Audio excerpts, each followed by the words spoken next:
Welcome everybody to our spring issue of our EL Journal. We're right here in the heartland of America, the plains of Kansas, at our dear friend Penny Dugan's Pioneer Cabin. Penny and I have worked together for many years, and we're out here this time in the Wichita area, which we're actually outside of Wichita.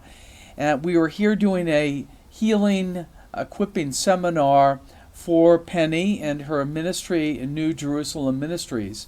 And we've come out here several times, and Penny, you want to tell us just a little bit about what you do here in South Africa? Yeah, we met in 1992 when I was just beginning this ministry, and I was running a group home, didn't know what I was doing, and then we went to a Christian conference for people that were doing AIDS, and that's where I think we really connected, and you began helping me with the breaking free of the spirit of death, and because we worked so closely in that arena.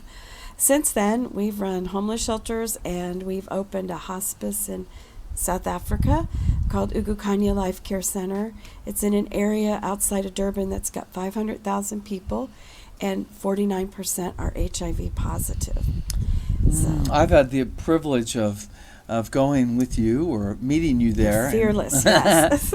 South Africa. It's very powerful. It's a pioneering work that you're doing there, and God has really blessed that. I know it's not been easy. Nope. We've had our ups and downs, but God's faithful because I know He loves people, and the people with AIDS are sometimes the most marginalized. Yeah, absolutely. So we came out here actually to do a healing seminar, as I said, but the material that we were using was from the More Life book and More Glory, dealing with the spirit of death and shame and self-hatred and hearing God's voice. So what about this material did you find was applicable or that you could use for your ministry?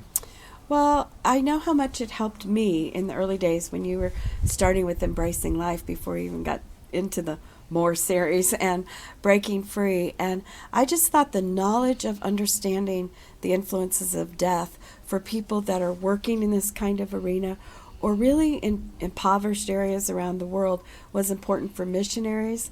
Had lots of college students that were taking social work, and they would come here to take an HIV/AIDS short course from us, some from Youth with a Mission. And what we taught on was, I taught on evangelism to the dying. You brought this Breaking Free series, and then we had Wayne Jacobson teach on the love of the Father, and then we would do a Red Cross course in AIDS back then. And we felt that those 4 weeks just truly equipped people. But through this healing piece, those of us that go on the field, we get the necessary healing before we're out there in the middle of it. Amen. And we had real diversity attending this group. It varied anywhere between 30 to 50 people. You want to share about the different The kinds one this of, weekend? Yeah. Yes, it was wonderful. We had a Desert Stream group from Kansas City, and they came. We had some of the people that are living in our transitional living program that are just recognizing problems and acknowledging Jesus. We had my team of staff that work with those people that are living in transitional living, and it was just a wide group, and everybody got something. It was a blessing. It was was. a blessing.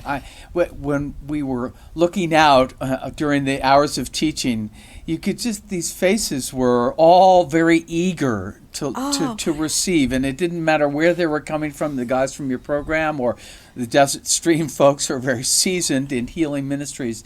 It was really precious. We were really, really touched, Debbie and Neil and I, in ministering with you and for you. And as you said, it's all about us as leaders participating. Yes. So that was the great thing which is not a common thing, but Penny had her leadership team in there receiving and participating with us. And because I'd been doing it many times with him and still always get blessed, I would scoot out and do the cooking because I felt it was so important that they would attend it and get introduced to this, because we see it on so many people that we work with. They come in the door and they're just so downtrodden from the past. And I think what impressed me about this session was there was no need to coax people into opening up. Yeah. You guys would ask a leading question, and what are names you've been said? And boom, boom, boom.